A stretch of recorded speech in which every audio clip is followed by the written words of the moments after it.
Please.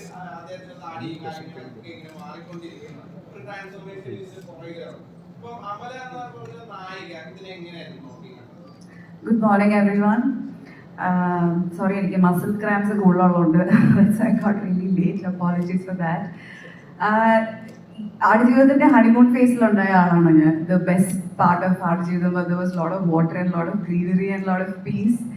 And then yes, എല്ലാവരും ഒരു major ട്രാൻസ്ഫോർമേഷനിലൂടെയാണ് പോയത്.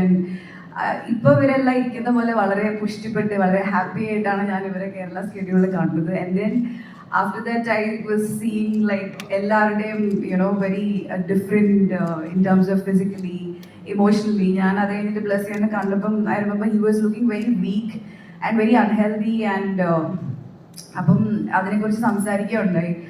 And like I said, like bless ചെയ്യുന്ന body is trying to catch up with his passion. Like body അത്ര week ആയിരുന്നെങ്കിലും അല്ലെങ്കിൽ even though he was sick, he was going through some diet and all, but in spite of all that he was only talking about the film.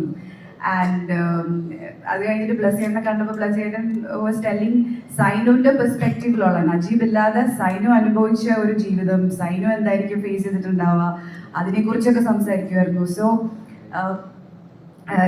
like physically, even Prithvi and I was just seeing some pictures and some rushes and all. In fact 2021 ഡബിന് വേണ്ടിയിട്ട് ഒരു പാച്ച് ഡബിന് വേണ്ടിയിട്ട് ഞാൻ ചെന്നൈയിലെ സ്റ്റുഡിയോയിൽ പോയപ്പം I was seeing a teaser. അപ്പോൾ ആ ടീസർ കണ്ടു കഴിഞ്ഞിട്ട് ഞാൻ I didn't recognise Prithvi in that. He was in the teaser and I am like അത് ആരാണ് ആക്ടർ ആരാന്ന് ഞാൻ ചോദിച്ചപ്പോൾ then they said that's Prithvi and I'm like what, please play it again. So yeah, അത് കഴിഞ്ഞിട്ട് everybody, all of them were unrecognizable and even the film took over into a different different feel altogether. And again I'm back in the honeymoon phase of Aadujivitham, the best phase, I think the very easy phase. So for me the journey has been I'm like a tiny drop in this ocean, but I'm very very grateful and blessed to be a part of this project. Yeah. സിനിമയുടെ ആദ്യത്തെ സീനുകൾ എഴുതുമ്പോൾ ഒരു പരന്ന മരുഭൂമി ആദ്യമായി കാണിക്കുമ്പോൾ ഞാനത് വരികളിൽ എഴുതി. അവിടെ സ്വർഗത്തിൽ നിന്നുള്ള ഒരു സംഗീതം ഭൂമിയിലേക്ക് അരിച്ചിറങ്ങുന്നത് പോലെ ഞാൻ സാറിൻ്റെ അടുത്ത് പറഞ്ഞത് അങ്ങനെയാണ്. എനിക്ക് അവിടെ എവിടെയോ ഒരു ദൂരത്തു നിന്ന് ഒരു സ്വർഗീയ സംഗീതം താഴേക്ക് പൊഴിഞ്ഞിറങ്ങുന്ന പോലെ അതാണ് ഇന്നലെ നിങ്ങളെങ്കിലൊക്കെ കേട്ടിട്ടുണ്ട് ഒരു theme മ്യൂസിക്കിനൊക്കെ. Thank you so much. Before we wrap up, once again ഇവിടെ എത്തിച്ചേർന്ന എല്ലാ മാധ്യമ സുഹൃത്തുക്കൾക്കും ഒരുപാട് നന്ദി.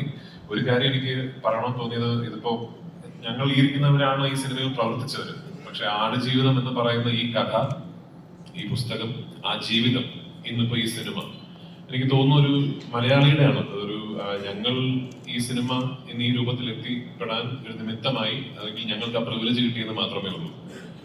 വളരെ ചുരുക്കം ചില സിനിമകളാണ് അത്തരം ഒരു ഐഡന്റിറ്റിയിലേക്ക് എത്തിപ്പെടുക. ഒരു ഫുൾ ഒരു ഇൻഡസ്ട്രിയുടെ സിനിമ, അല്ലെങ്കിൽ ഒരു എല്ലാ മലയാളികളുടെയും സിനിമ എന്ന് പറയുന്ന അങ്ങനെ ഒരു ഐഡന്റിറ്റിയിലേക്ക് എത്തിപ്പെടാൻ സാധിക്കുന്ന, പ്രത്യേകിച്ച് റിലീസിന് മുമ്പ് എത്തിപ്പെടാൻ സാധിക്കുന്ന വളരെ ചുരുക്കം ചില സിനിമകളേ ഉള്ളൂ. And we deem it a privilege to be able to be exponents of that dream. നിങ്ങൾ എല്ലാവരുടെയും അനുഗ്രഹവും പ്രാർത്ഥനയും ഈ സിനിമയ്ക്ക് ഉണ്ടാകണം. 28-ാം തീയതി റിലീസിനും എനിക്ക് തോന്നുന്നു നിങ്ങളെ ഇനിയും we will still be meeting. അപ്പോൾ നിങ്ങളുടെ എല്ലാവരുടെ അഭിപ്രായങ്ങളും നിങ്ങളുടെ എല്ലാവരുടെ അനുഗ്രഹവും ഈ സിനിമയ്ക്ക് ഉണ്ടാകണം. Thank you so much.